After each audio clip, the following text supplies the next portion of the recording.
Some of the best people at using AI are non-technical because they just don't overcomplicate it. They don't over-engineer it. That's why it's always funny when it's like, Claude Code is replacing my entire dev team. I mean, if that's the case, you didn't have a good dev team to start with, right? Code generation itself is very cheap, but code maintenance is very expensive. Deployment is expensive. Management is expensive. Logging, observability, you go through the tools. All right, guys, I've got a very unique guest with me today, a software engineer and AI expert, Tim from Tech with Tim. I want to get that right. Thanks for joining me, my man. Yeah, for sure. Thanks for having me. It's fun to be on. Let's chat. You've been doing YouTube for 8 years. I look back at your oldest video. What got you started doing YouTube? Yeah, long story. I always tell it, but I started coding when I was 12 years old. For me, it was something that was like really stimulating, interesting, because school wasn't that, I don't know, maybe challenging or stimulating when I was younger. And then by the time I was 16, I was actually working at a summer camp, and I was kind of running a coding specialty where I was teaching kids how to code, like kind of in like a classroom setting, like in person, maybe like 12 to 15-year-old kids. And I actually ended up making some YouTube videos that these kids could watch kind of after school or after class. And it was mostly just for them so they could like go back, watch some of these videos, learn something else. But then, of course, posting it on YouTube, some random people started finding my content. They gave me like really positive feedback. Hey, I love the videos. Can you make some more? So I kind of just started rolling with it, not even with the intention of being a YouTuber. And by the time I was 18, going into my first year of computer science, I had, are you good? Yeah, no, it's just amazing, like how young you were. Like, yeah, and for it sure. still are, dude. You're what, like 25 now? Yeah, 25. I mean, I guess I've been doing it a long time, so I feel older, but yeah, 25, turning 26. And anyways, people started finding the videos, and yeah, positive comments. I kind of rolled with it as a hobby in high school, and then I started making some money in university, and then from there it kind of took off. And yeah, that's why you see the videos all the way back from, I think, probably like 2016 is what you would have been looking at. Well, by trade, you're technically a software engineer, right? Yeah, I worked at Microsoft previously. I've ran a tech startup. I've done consulting, etc. And I did YouTube more to like augment my learning as a software engineer. I went to school for it, all of that stuff. That's awesome, man. What you've left Silicon Valley. You're living in Dubai the last few years now, right? What are you working on outside of YouTube? Like, what do you have? Like, I saw at some point in some of your older videos, like you were talking about, like you were building like an app, or like you had like a startup. Yeah, so that app unfortunately failed. We like raised some money for it, kind of your typical startup, story situation. But I worked on that for about 2 years as kind of the lead dev. We had a small dev team underneath that. It was going to be cognitive training for amateur athletes. We got a few versions out, got a few thousand users, but just ultimately didn't really have like the strongest product market fit. So since then, I've kind of just been doing random stuff on the side, mostly like content related. And now I'm kind of focusing more on content, more on teaching AI. And I actually have a creator talent agency. It's called Kernel, where I help other YouTubers kind of monetize their content through brand deals, sponsorships, even raising investment for ideas they have now. Do you work with guys mainly in tech, or just anyone with a YouTube channel, pretty much?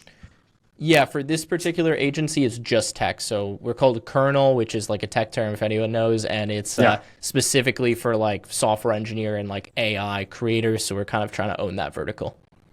I've seen, and as I look back at your videos too, I know we chatted about this at the dinner that we met. You really tailored your content towards Claude or OpenAI. You're like rotating between the larger models. I know you have deals with a lot of them too, and you basically like just showcase unbiased, the good, the bad, the ugly. What has that basically been like the last 6 to 12 months? You've pivoted your content towards that?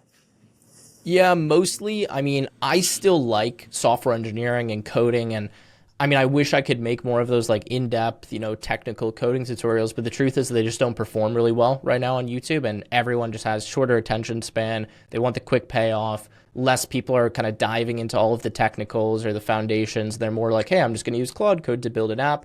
So I kind of just have to adjust with the market. And transparently, that's just also where all the money is, right? So, I mean, everyone kind of follows the money. And when all the money's moving out of normal dev tools into AI dev tools, just as a business owner, it's kind of the smart pivot to make, right?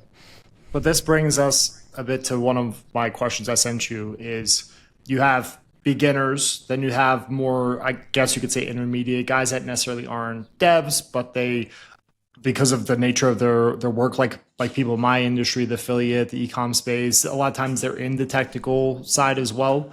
And then you obviously have like true full stack devs, like experts. Where do you see like the gap is right now for beginners and intermediates, like jumping into these tools, but then like I told you at dinner, like I find I could get Yeah. like 80 to 90% there at best, but I can't really take it over the finish line.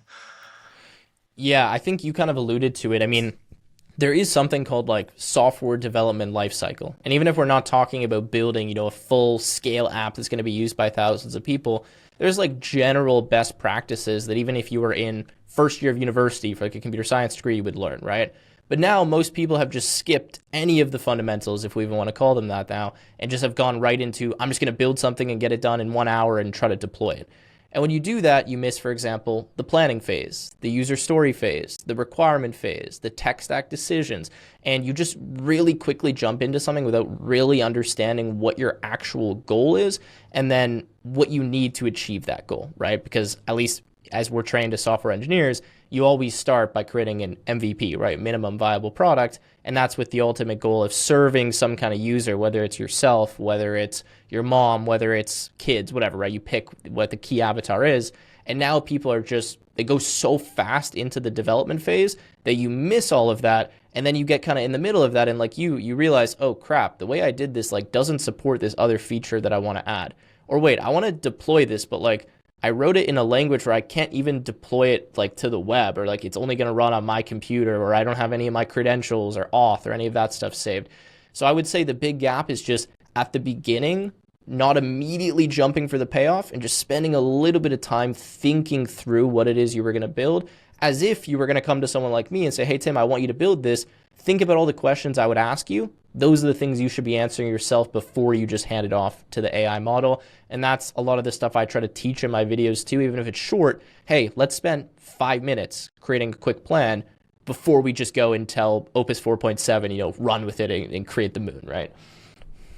Yeah, it's interesting, man, because it's like we're also at this place where we can create everything. So like we have to also decide what's worth focusing on, because in my space, there's a lot of tools existing already, a lot of like SaaSes at all sorts of price points, high to low, depending on usage basis or seat counts. And the conversations I'm having with like guys that do what I do is what's worth actually investing, whether it's myself or hiring a dev team to build with Claude Code and all these tools, or do I just pay the freaking $200 a month subscription and just use what's out there already? So like, what advice do you have for professionals of anything, marketing, you name it, that they have options out there, but they could also have the possibility of building themselves? Yeah, I think generally speaking, the advice is don't reinvent the wheel, right? Now, there is some times where it makes sense if you're talking about, let's go like Hyros, right? Like it's extremely expensive piece of software for most business, especially if you're a small business, you probably can't afford 30K a year, whatever the cost is, 40K, right? And maybe in that case, it makes sense. Hey, I'm going to invest 10K and build my own version of this. But the thing with software that people don't realize is it's not as simple as you just build it and it's just done. People think it's like, hey, I just write this code and it's just here forever and it's done and it works. Code requires maintenance, just like a car, just like any other asset, just like any other thing that you have in your business. Things are going to break. There's going to be bugs. There's going to be things you want to change, features you want to improve. And generally, it's going to be cheaper for you to use software that's been developed with millions of dollars in budget and dev team, where all of that's just handled for you and it's going to work 100%. For example, John, you tell me, hey, I'm going to build my own version of XYZ tool. Okay, great, but then what happens the day when it breaks or the database fills up or your cloud provider goes down?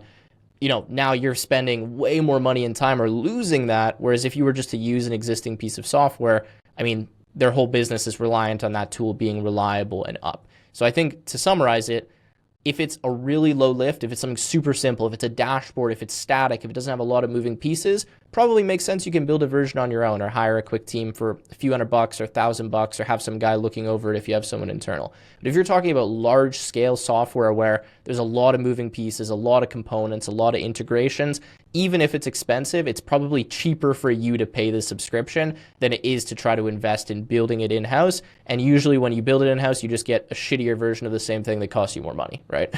I'm sure you've had a lot of conversations with probably really smart people that try to do this and failed miserably.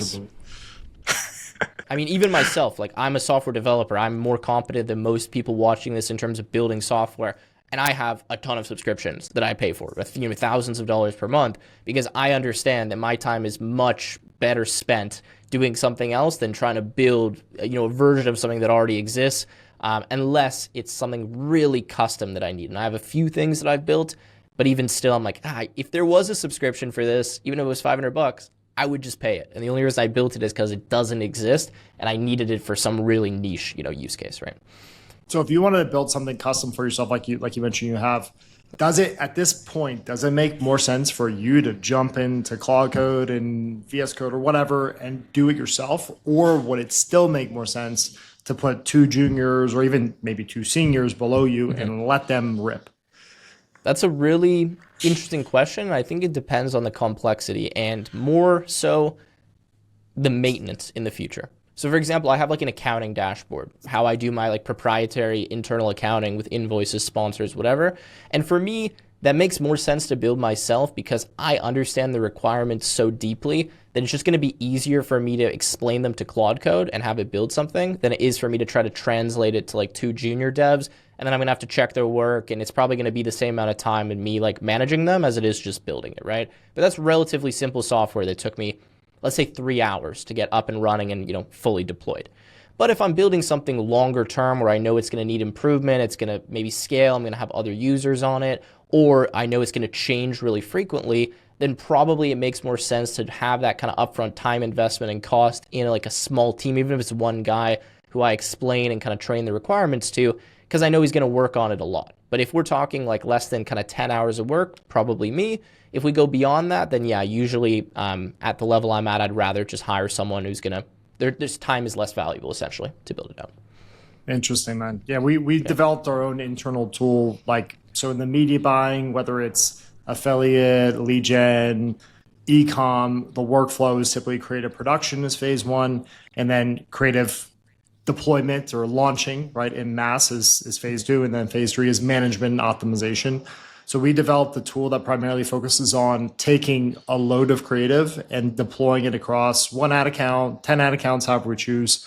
And it works great for internal use. And I hired a dev team to do it because, well, first of all, even if I wanted to do it now, I would understand, especially after talking to you, like it probably wouldn't be wise for me to just jump into Claude Code unless it's a simple deployment, right? Very quick and easy. But it's not. Like the way we wanted to build it was a very specific way.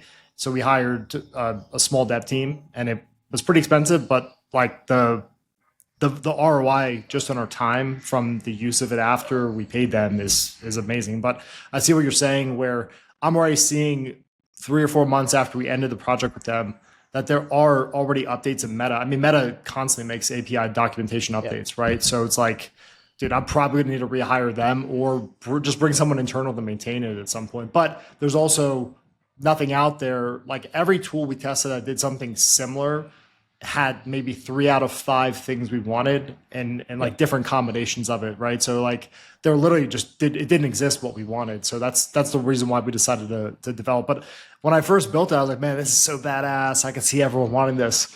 And then I dabble with the idea of going SaaS. I was like, after I had my own issues, after a few updates, I was like, screw that, man. Like I'm not even going to think about bringing this to the market. I'll just use it for internal. 100%. And if something's an internal tool, there's a lot of things you can get away with, right? But you can't if you're going to produce this to the masses. And I mean, I have a lot of internal tools that I would not dare even start with as a base code base for some kind of SaaS, because I just know what's involved when you have like multi-tenanted applications, tons of users, security, credentials, multi-region deployment, backups, whatever, right? Like there's all kinds of things that people just don't know that goes into software. And that's why it's always funny when it's like Claude Code is replacing my entire dev team. I mean, if that's the case, you didn't have a good dev team to start with, right? Because there's so much more that goes into software development than purely writing code. And we're at the phase now where like code generation itself is very cheap, but code maintenance is very expensive. Deployment is expensive. Management is expensive. Logging, observability, you go through the tools. I'm not here to teach everyone how to be a professional software dev, but there's value in those kind of skills. And that's why kind of where I'm at in the market is interesting, because I understand the AI tools, but I understand the dev side. So I know kind of how to leverage them in the best way where I'm not using them for the wrong things, right? If that makes sense. Do you like, what's your honest opinion of at least the next 6 to 12 months? So there's a lot of hype, like AI is going to replace everything, and like I could, as a user, I could kind of see it in a way, but I also see these problems like we're talking about. Like, are these once these problems are solved as they continue to learn and improve, is it just going to create more problems after, or do you think it's actually going to get to the point of like the doomsdayers that say AI is going to wipe us all out? I mean, it's really tough because it depends like in what context you're talking about. I think if you say like, hey, someone sitting there, like even let's say in the Philippines and filling in a spreadsheet for you for $6 an hour, like yeah, that's probably already gone, right? If someone knows how to use these tools correctly. For like general administrative tasks, writing an email, whatever, stuff like that, yeah, like that stuff will be automated, and sure there'll still be someone like kind of overseeing it or managing it, but you will have just condensed 10 roles into one, right, with the use of AI, and that's really more what we're talking about in terms of the replacement. It's like, oh, AI just runs rogue. It's more, we just reduce the headcount to one guy with a few AI models, right, that can kind of do the same thing. But when it comes to software development, it's a similar story, but again, the AI models, like they generate code. That's what they do. They're effectively a prediction engine. You give them a prompt and they predict, right, what the output should be. In this case, it ends up being code and tool calls and all of these fancy things, but you still need someone to orchestrate them. So it's really just that the role of software engineers is shifting from generating the code and writing it manually, which you used to have to do. Like, believe that or not, every line your AI model wrote, a human used to have to type that line by line, which is crazy to even think about now, 5 years before. But now you're just orchestrating these models around a given task, and you're kind of like the puppet master of these different AIs, that are going and completing these tasks. Now, what also people will say is, hey, yeah, that reduces the number of software engineers, which is true. But we also increase the velocity at which we're building, right? And the amount of software that we have. Like you're telling me that internally you're building your own software tool. 4 or 5 years ago, you probably would have even dreamed that that's a possibility, right? You're like, I'm going to go to some age. Yeah, exactly. So think about like guys like you now are like, I want to build software. So while, yeah, the number of devs we need to build the same project is shrinking, the amount of projects we're building is growing. So it's almost like it kind of counteracts. So it's really difficult for me to give like a final prediction. I'm not in like the doomsday camp. I think things definitely will change drastically, but I think guys like myself and even you who are kind of in tune with AI are going to get a lot of opportunity if we're not already. And there's going to be a lot of money to be made by the people that are kind of staying adaptable, right, in this field more so than ever, even though that's always been the case in these top level fields like computer science, software engineering, where you're at like the cusp of technology, right? So maybe not as catastrophic as the doomsdayers, but there definitely will be a big shift, at least at the bottom. 100%. I think for like your norm, let's call it like low level white collar work, for sure. I mean, I would be scared if I was like a receptionist or if I was like doing data entry. Like I wouldn't pay someone to do data entry right now. Claude can do that already. It's just people don't even kind of know how to use that. So people are adopting more, but also keep in mind, more than 50% of people on planet Earth have never interacted with an AI model. Less than 2% of people on Earth have ever opened like Claude Code or Codex, right? And like less than 1.1% of people are like deploying an OpenClaw or something. So if you're in that, it might feel like everyone around you is doing this, but most people have still not adopted AI. So if you're at the top, it feels scary, but most people have yet to see like any major shift from it in their work, right? I was at an event in Miami probably 2 months ago, and we went to a dinner in like Brickell or somewhere around in one of those areas in outside of South Beach. And we were sitting around. It was me and 3 or 4 other guys that are like affiliate, lead gen, eCom guys, and we were looking around at the restaurant. We're like, man, like these people probably have money. This place isn't a cheap restaurant, but like who knows what these people do for their day jobs? But what we were really curious about is, do they understand like what's actually happening with like LLMs and that's a crazy thing, man, is like I'm definitely not an expert. I'm just a user, but there's people that don't even understand that you could open Claude Code versus Claude. Like it really like blows my mind when I sit in normal environments and think about this with regular people, right? 100%, because typically as like an entrepreneur, business owner, software engineer, whatever, you're, kind of staying up to date. Your whole circle is people just like you. So you're kind of living in this like bubble at like the top of technology. But then, I mean, I walked into a watch store the other day and the guy didn't know what ChatGPT was. And I literally pulled out my phone, I took a photo of him, and I said, do you mind? I'm going to do an AI image gen. I'm going to put you in Dubai, because I told him I was living in Dubai. And he was like completely blown away that something like that exists, but that's been around for like 3 years, or two something, right? AI image generation. And then he went home and he's studying it and texting me and all of this stuff. But the point is, like, everyday people still don't even know about the most popular, fastest growing piece of software that's ever existed on planet Earth in terms of users acquired, right, in 24 hours. So if you conceptualize that, you realize, damn, like, there's a lot more change that's coming, but the people that are at the front are the ones that are going to get all of the benefit from it, right? So that's why, yeah, if I'm just not using it all, I'm going to be a little bit scared. But if I know it to even the level you do, where like you know what Claude Code is, you know what a skill is, for example, or something like that, like you really are in the top like 0.1% of users, and that's scary to think about, but also exciting at the same time. Let's talk to those users. So the ones that are going from unaware to aware and using. But give me your best recommendation. If I was one of those people, I was like, hey, how do I get started? And I'm just like a normal everyday dude. I don't have a business or anything. But then also, in addition to that, what would you recommend to someone that is like a marketer, like either lead gen, pay-per-call, e-commerce, someone that's like a marketer that has use cases for this? What are the 2 recommendations you would get to each one of these people of getting started? So I'm going to give you a little bit of a framework for how to think about it, because I think it's an easier way to understand like how to use AI. The way that I think about it and that I explain is that there's 4 kind of areas of AI or use cases. You have like chat, right? That's like you ask a question, you get a response back. Hey, write me an email, you get the email back. And you're kind of copying and pasting it, and you're working in like a ChatGPT or Claude whatever interface. Most people are kind of familiar with that. So if you're listening to this, you're probably like, how do I go to another level? Now, level 2 is like tool use, which is like, hey, how do I get AI to actually produce something meaningful for me? Rather than give me like just text, give me a result. We're talking about like generating a PowerPoint, creating an Excel spreadsheet, making an image, an infographic, right? Something that like you can actually just download and use, right? Creating a simple website that you could maybe demo or something, right? A pitch deck. Level 3 is like workflows.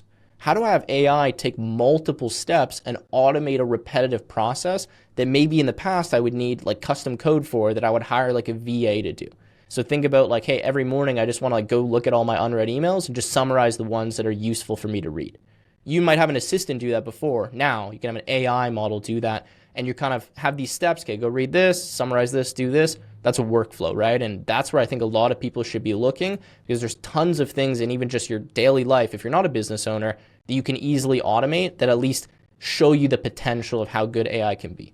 And then level 4, we talk about kind of autonomous background AI agents, and that's where we get more advanced, where we're talking about OpenClaw, Hermes agent, GenSpark Claw, whatever, all these different tools that exist. And for that to be useful to you, probably you're going to have some kind of business or a really busy life or schedule. But those are when agents can take full-fledged tasks for you in the background without you monitoring it step by step. And it's more like you give a goal and it just figures it out and gives you the outcome. So in terms of my advice, I would say, think about those 4 levels. Think about which one you've played with so far. Most people are sitting in level 1 or 2, and ask yourself, how can I jump up one more level just to taste what's even possible there? So if you're in level 3, you've done a workflow, go watch a quick video on OpenClaw, see, hey, can I get a quick one deployed and spun up? What could I do with this? And think through the use cases. And even if it's not useful to you, you get a sense of what's possible, right? And then you have a lot more ideas when things do come up, even like we talked about a lot when we first met kind of at the conference with, things in those different areas, right? Yeah, man. I actually did it the opposite way. So like 5 months ago, I guess 4 months ago, it's May now, OpenClaw basically like dropped, right? And I went and got my fucking Mac Mini, and I was so excited. And then I tried to use it like the way, because I conceptually understood the things that needed to be done with integrations and webhooks, and I tried to get it to do it, and it just like wasn't doing it. So I took 3 levels back, and I started it I just went into the terminal, and I just played around with the terminal, and like, dude, I can't agree with more with what you're saying. I'm definitely not level 3. I'm like a level 2 sage, maybe at best. Yeah. So, but it's not even about like, just to clarify, it's not about like you got to be at a certain level. It's just those are how you use it. I use every level. You know what I mean? I use level 1 through 4. It just conceptualize what's possible and like what the AI does. and then just try to kind of slowly advance yourself so you taste what's at the other one. You did it in the reverse order. I'm saying go in the other way, and then you kind of build that slowly. And even like guys that aren't technical, you can get to an open claw like very quickly and find something useful as long as you've kind of done it the manual way before, so you know what's actually involved in that process. Anyway, sorry to cut you off there. No, you're good, man. Do you have courses where you show beginner to advanced, or you just put out content, you work the brand deals, you do other stuff too, like with your agency? Yeah, I don't have like a paid course or community or anything like that right now. I have a lot of videos on YouTube that would almost act like a course for some of that stuff. Not exactly what I just walked through, but how to use Claude Code complete beginner guide, right? Like assuming you have no experience with AI agents, like, hey, build and deploy a website in the end of 45 minutes. So I would advise people before you go buy just like some random course, dig around on YouTube, get some sense of what's out there, and maybe find an instructor that resonates with you. And a lot of these guys, they have their AI communities, AI programs, and they're usually pretty cheap and honestly pretty good now. So I found one, Nate Herc. I don't know if you've seen his stuff. He's very good. Yeah, I love him. Yeah. He started with N8N, which I find is interesting because you're mentioning like the levels and the workflows. Yeah. I mean, he basically started with the workflows, but in more of a manual structure with N8N, and now he's like not backing in, but evolving into Claude Code and all these other things plus that. But like, where do you see the place of N8N? Is it cooked? Like, do you just go and build the levels of skills within Claude and other tools? Yeah, I mean, N8N is essentially building workflows, right? And I mean, if N8N works for you and you like the drag and drop interface and you can just really clearly map it out visually in your brain there, great, like use it. There's nothing wrong with using N8N. It's just that now that's been, before it's like, yeah, I connect these nodes together and I kind of need to know, like go through these steps, right? And like, okay, I got to know this syntax of connecting these dots. Now I can just essentially talk into my computer or type and say, hey, this is the workflow I want to build, go build it. And in the case of Claude Code or Codex or whatever platform you're using for these kind of scheduled tasks or runs or whatever, they can just build it. And they don't need N8N. They can just write their own code, because ultimately what N8N does is it translates your like physical components into code, right? That's running in the background. Right. Now we're kind of just skipping that like little, it's called like low code or no code step. And we're going straight from voice to workflow. So that's, I mean, N8N, unless they adapt really quickly, I think they have AI like built in now a little bit, but I don't see a reason you would use that rather than just talking to a model, because the model is just essentially skipping that translation step in the middle, if that makes sense. Yep. When we talk about these levels, right? So level 1, level 2, and I guess level 3, going to level 4 would be like OpenClaw, full automation to a point. What tools should people be using typically, or a combination of tools at each level? Yeah, good question. I think level 1 is pretty straightforward. We're just talking about essentially ChatGPT and like Claude, like the desktop, like just the Claude chat. You know what I mean? Typically, ChatGPT is going to be better for like human conversation, being a bit friendlier. It's going to be a bit fluffier in terms of its answers, kind of like how we would talk in a podcast. I'm not just saying like do this, do this, do this, like a bit more personable. And Claude is going to be a little bit more direct, a little bit more to the point. So I would say use them both and kind of evaluate which one works best for you. I typically prefer the Anthropic models because I just want the to the point answer. But if I want to write an email or something, I'm going to use something like GPT, right, or one of those models. Now, if we move over to level 2 and we talk about tools, I actually think there's a lot of really good platforms out there that have the tools built in. So for example, GenSpark is one that I've used quite a bit. Manus is one that I've used. They have all kinds of these subscription-based AI platforms that are using the same model in the background, but have kind of done the heavy lifting of connecting like a Google Sheets integration or like a PowerPoint integration for you to use something pretty well. And then if you want to go a little bit more advanced within that kind of level 2, that's when we're probably just honestly talking about Claude Code or Codex. And at this point, probably Claude Code is just, there's the most resources, so it's going to be the easiest to dive into. And I think the first thing to look at is something like a skill, right? And a skill is like a repeatable step. You can almost kind of put it in the workflow stage, but it's usually a little bit simpler. Hey, I'm making a YouTube video. I want my outlines to always look like this, right? In like some certain format. So I can create a skill in Claude Code that will now, it's essentially just a file that describes how to create a YouTube outline. And next time I go to make an outline, I don't need to give all the instructions to Claude again. I say, hey, use my outline skill and make an outline based on this. And it just does that kind of more consistently. So I would look at Claude, specifically I would look at skills. And then if you're getting even more advanced there, we start talking about like MCP servers, different integrations and connections inside of Claude Code. And this is where you're giving Claude access to some other service. So just like inside of a GenSpark, for example, you have access to like Google Slides. Now you could just do that yourself inside of Claude Code. So you skip this kind of third-party platform and you go, oh, I want to connect to Meta Ads through their MCP integration. Or I want to connect to Higgs Field so I can start generating some AI avatars or whatever.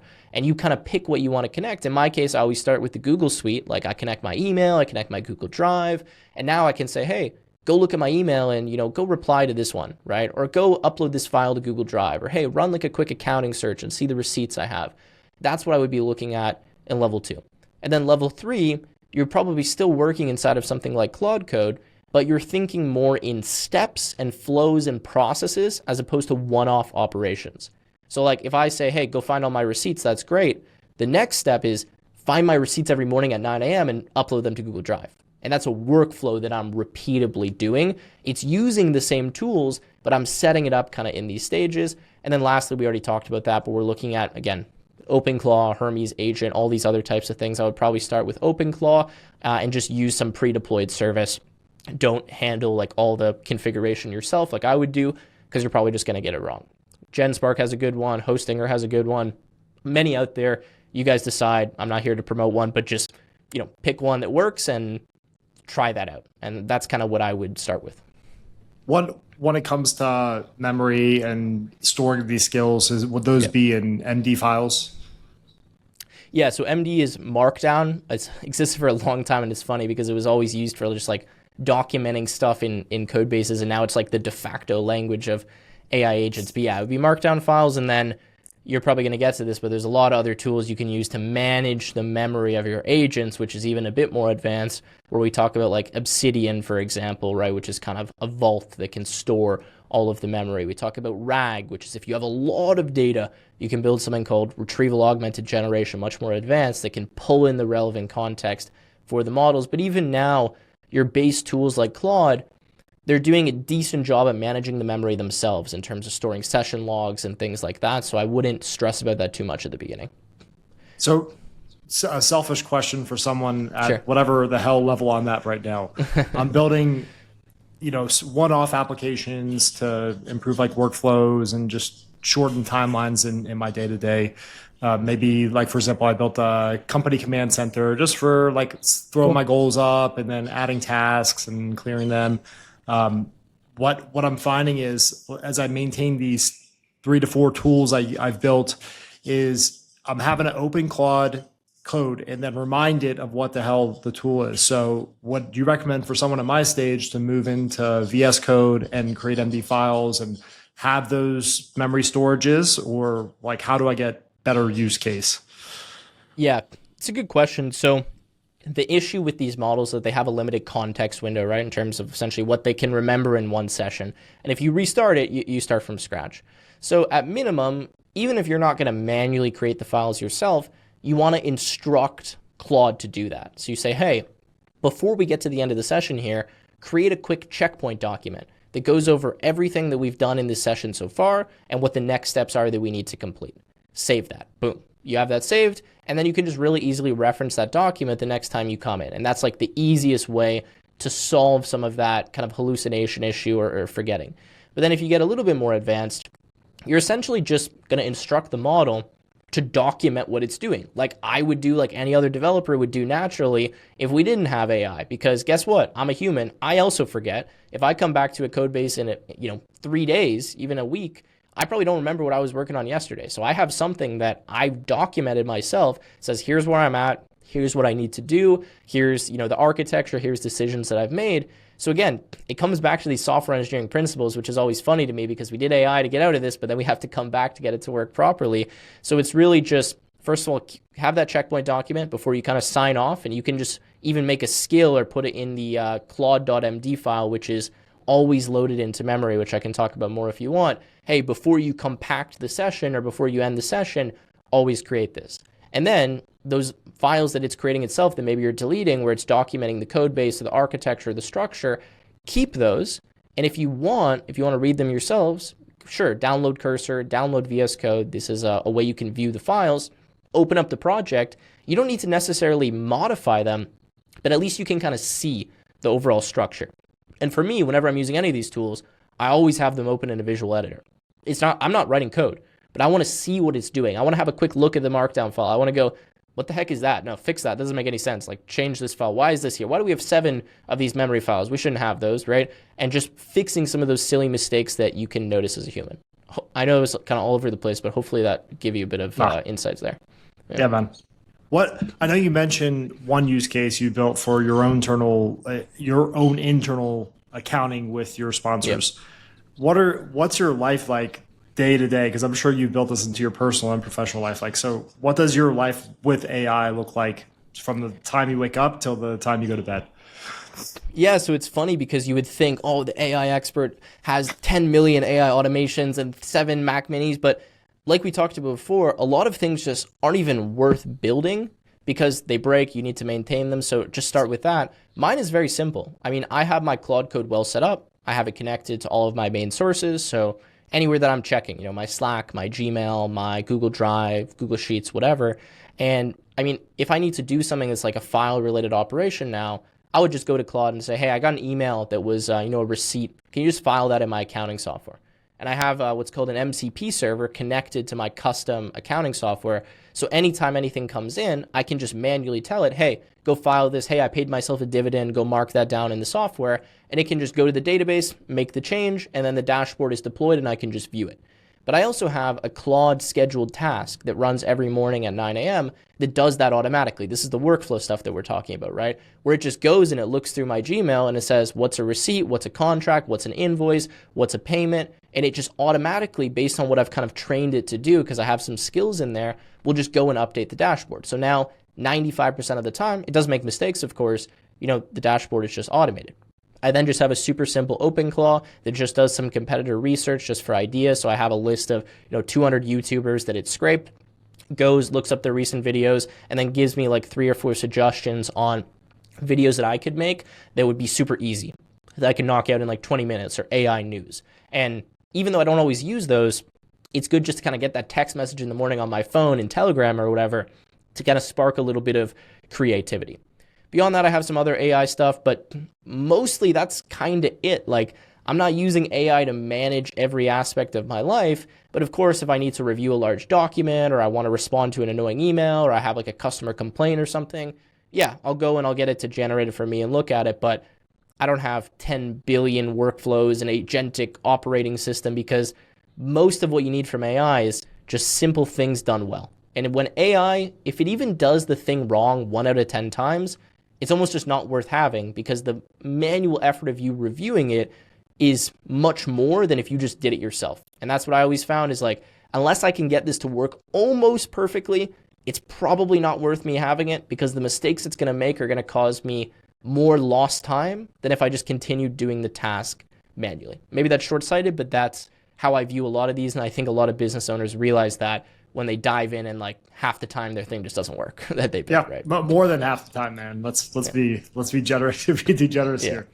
What would you say are some? I'm sure you talked to a lot of your viewers through the comments or Instagram. I don't know what's your typical communication, but what are some of like the feedback? What is some of the feedback you're getting from beginners, intermediates, more advanced people? Like, dude, thank you so much for the content. Like, I was able to do this because of what I learned from you. Yeah, it's interesting because a lot of my viewers are developers, right? So they find some more value in some more like the technical stuff in terms of how do we like develop faster with AI? How do we create the plans properly? Like some of the skills. And it's more like they might not have a life-changing result, but they picked up like kind of a key piece of info they didn't know that just gives them a better result when they're like developing their own software. But then we have other people where like they didn't even know things like this existed, right? And they're like a 60-year-old guy, for example, watching this, like I don't want to be ageist, but just they're not like, hip with all of the new stuff. And they might see a video and go, hey, what the heck? That's a new thing I didn't even know existed. I'm going to go play around with that. And even if they don't have like a crazy productivity hack, it's like fun, it's interesting, it's engaging for them to do it. And then to be honest with you, there's a lot of people that are just scared.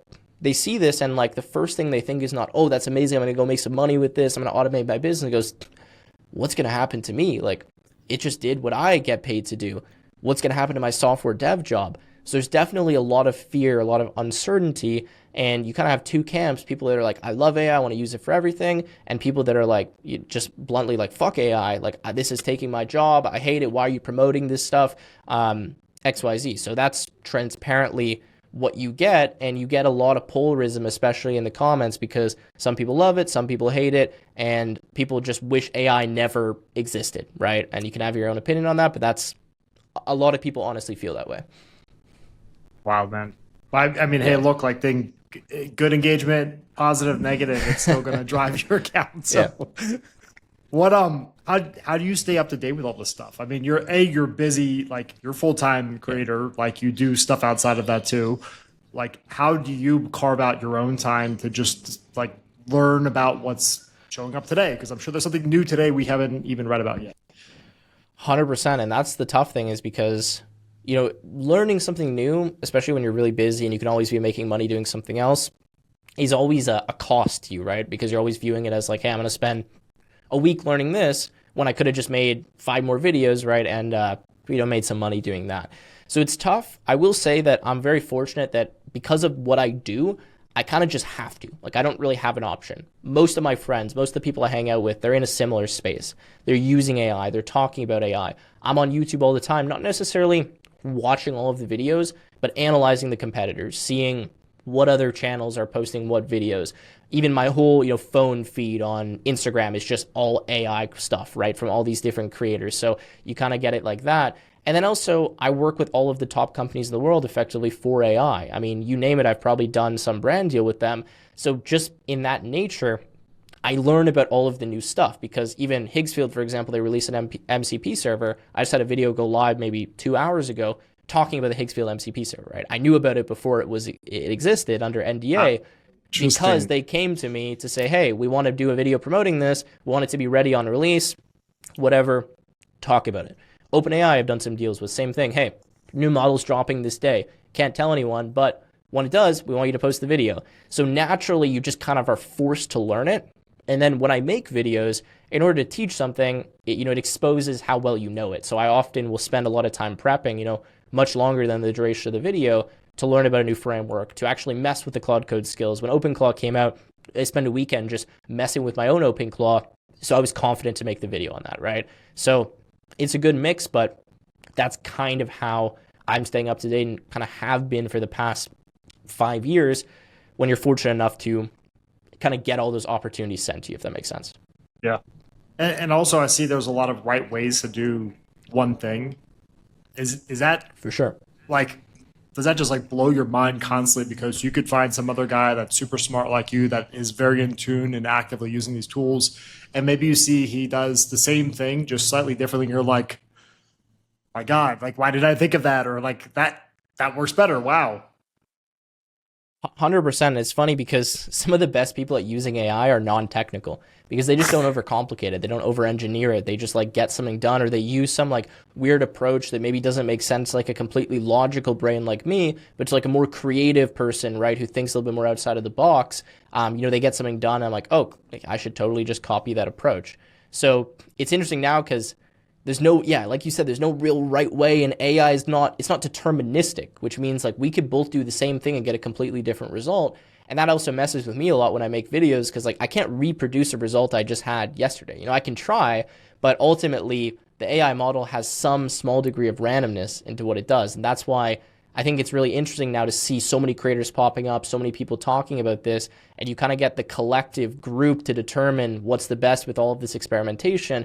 Whereas like if we talk about just coding purely, I can tell you objectively like this line of code is better than this line of code. I just know, because of like it just deterministically, mathematically, proof-wise, whatever, it's better. I can prove it.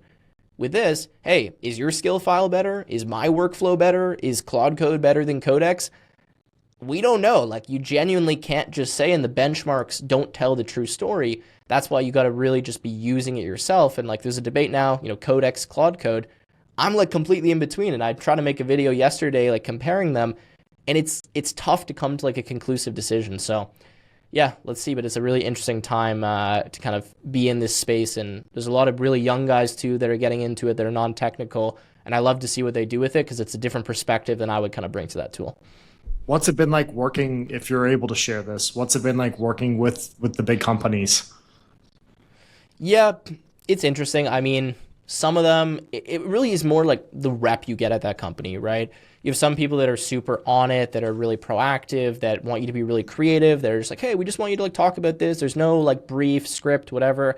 You have others like, I won't share exact ones, but that are just, hey, you got to cover, it has to be exactly this point, this point, this point. They want to review every line of your script. They want every visual to be approved. So it's a completely mixed bag. And I can't say there's any like patterns that emerge. It's just really like what kind of campaign are they running? How big is it? What's the budget? How fast do they want it out?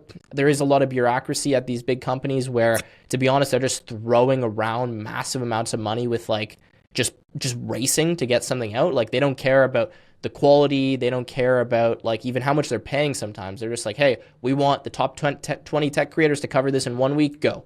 And it's just like blast marketing, right? Where we just get as much volume as we can. And that's kind of been a shift I've seen recently, whereas previously it was like companies are a lot more, I don't know, maybe hesitant to influencer marketing. They have smaller campaigns, smaller selection. Now it's just like a de facto part of their budget. Like, hey, we have $5 million each quarter for influencer marketing and we need somewhere to spend it. So like if you can do 10 videos this month, boom, you have 10, because a lot of creators suck at actually like the business side and fulfilling and being on time. So if you're one of the people, and I'm fortunate to say that I am, that kind of has a system in place, a process, can pump stuff out quickly, you get a lot of deal flow because companies are like literally racing to spend the money on decent creators. That's It's like keeping up with the Joneses, right? Because like OpenAI sees that Claude's like double their budget. They're just going to spend more because, right?